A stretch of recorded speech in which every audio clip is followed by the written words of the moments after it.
Hello, Overwatch fans. My name is Spherno, and welcome back for my Week 15 Power Rankings. Last week, we had some interesting games with some even more interesting placements afterwards, and this weekend was no different, giving us a few upsets and the official standings for the May Melee tournament. What does this mean for us? Well, I'll officially be splitting up the Power Rankings based on region to make everything fair moving forward. Without any further ado, let's get started with our bottom 7 Asian teams. In last place for me has to be the Seoul Dynasty. I mean, come on. They're just too inconsistent. I mean, sure, they won against Shanghai, but then they turned around and lost to Chengdu. If a team can lose to the worst team in the region and also be considered inconsistent, then I really don't have the faith to place them any higher than last place. Speaking of the Chengdu Hunters, next up is going to be the Chengdu Hunters. They won against Seoul, but they keep losing to everyone else, so yeah, they're staying close to the bottom. Above them is going to be the London Spitfire. The Spitfire have shown us that they might just be a middle-of-the-pack team, but in Asia they seem to be struggling quite a bit. The only team they've won against has been an inconsistent Chengdu Hunters, so you already knew that they would end up in the bottom three. The only true middle-tier team is going to be the Hangzhou Spark. They're better than those that are below them, but they tend to get stomped by my top three, so they're just somewhat mediocre, just nothing to show for them. Now, they have just signed Architect, so they could be playing a lot better coming up, but until I start to see them play better, I'm not going to put them any higher than this. My number 3 spot is going to be the New York Excelsior. They started on a tear kind of early in their Asian region debut, and as far as I can tell, they're still on it if they're against weaker opponents. They lost to the Guangzhou Charge this past weekend, which automatically dictates that they be placed lower than them, but they also seem to have little competition from any other team besides Shanghai. As I might have mentioned, Guangzhou Charge is going to be put right above the New York Excelsior. What happened? You guys went from middle feeders to absolute domination. Was it Echo or Neptuno? The arrival of one and the departure of another looked to be the absolute turning point for this team, and the only team they now have yet to beat is the Shanghai Dragons, who are my number 1 Asian team. Let's be honest, I don't really need to talk about them at all. You guys knew it was coming, so let's just move on to the NA teams. Now, we're going over the ocean, and we're dealing with a few come-ups from some teams and the downfall of others. I really don't think I need to waste time explaining the region because we see so much of it, but let's just talk rankings. In last place is the obvious Vancouver Titans. Where else could they go? They have yet to not be stomped by a team, and they just don't look good. I actually fell asleep during both of their matches this weekend because they're just not fun to watch.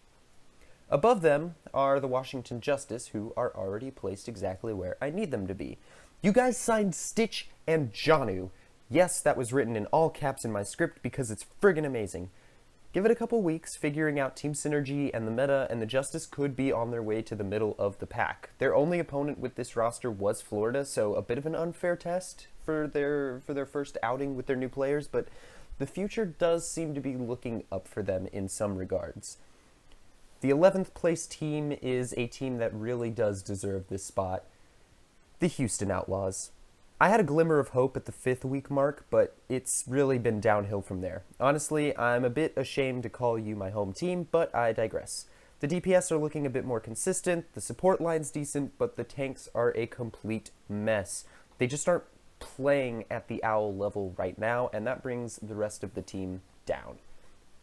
Right above them is the other Texas team, the Dallas Fuel. Yes, I know that it was the Eternal that they went up against, but power rankings are meant to reflect the week of play, not the whole year of play. And Dallas got absolutely grape-stomped by the Eternal. I've never seen a team look so dog poop against Paris all season, especially when we expected more from them after their performance the past few weeks. Without Tracer, you guys are trash and so deserving of this bottom spot. In the number 9 spot, top 10 position, by the way, are the Boston Uprising. I mean, in the closest game of the weekend, they showed the Gladiators who was boss. The arrival of Punk has seemed to boost the spirits of the team, and they just looked more clean and decisive than they have before, making plays, playing closer together, just a completely new team than what we're used to seeing. Granted, the Gladiators were not playing very seriously for the first few maps because they expected to easily beat Boston, but even when they turned on their game, they lost. Good job, Uprising. I mean, I don't know what else to say for you guys. But hitting the halfway point in our NA teams are the Toronto Defiant, who are, again, placed exactly where I need them to be. It was a close game against the Valiant, but you still lost. So even though your arrival in the middle tier was well earned, you just need to get a lot better to keep moving up. But, I mean, at least you're above Boston? I guess that could be looked at as a benefit or a bonus. Right above them is the only team I could possibly put above the Toronto Defiant. The Los Angeles Gladiators. I don't really feel like their position can be disputed this week. We know that they're better than the Defiant, but they lost to Boston. A team that was well on their way to breaking a map losing streak suddenly turned it around and beat you. Maybe it wasn't the Gladiators' week, that's fair, or I could make a million excuses for why they didn't win, but at the end of the day, the rankings are week-based, and they did not show up. So you guys are sitting in the, number 6 position? Number 7? Something like that. So, halfway. Above the Los Angeles Gladiators is going to be the Atlanta Reign. To be honest, I don't really have a reason for putting them here, other than that they've lost to a lot of these teams that are higher than them, but they still struggle with some of the teams that are below them as well, so, I mean, I'm just not happy with the Atlanta Reign right now. Above the Atlanta Reign is a bit of a biased pick, I'll be honest, but you can't really dispute the progress that they're making as a team right now, is the Los Angeles Valiant. Good job, guys. You're in the top 5 now for NA. Now, granted, if we put in the rest of the teams from Asian region, you probably wouldn't be nearly as high, but in NA, you took the 4th seed in the tournament, and all I can say is, wow. I mean, keep fighting hard, and there's a good chance that you guys walk away with a pretty decent spot at the end of this tournament. So, you know, we've come a long way as a Valiant team. Above the Los Angeles Valiant in our top 4 is going to be the Paris Eternal. Now, before I get called out in the comments, again, yes, I placed them in 15th 2 weeks ago, and then I brought them up to 8th place last week, but now they're back on top, okay?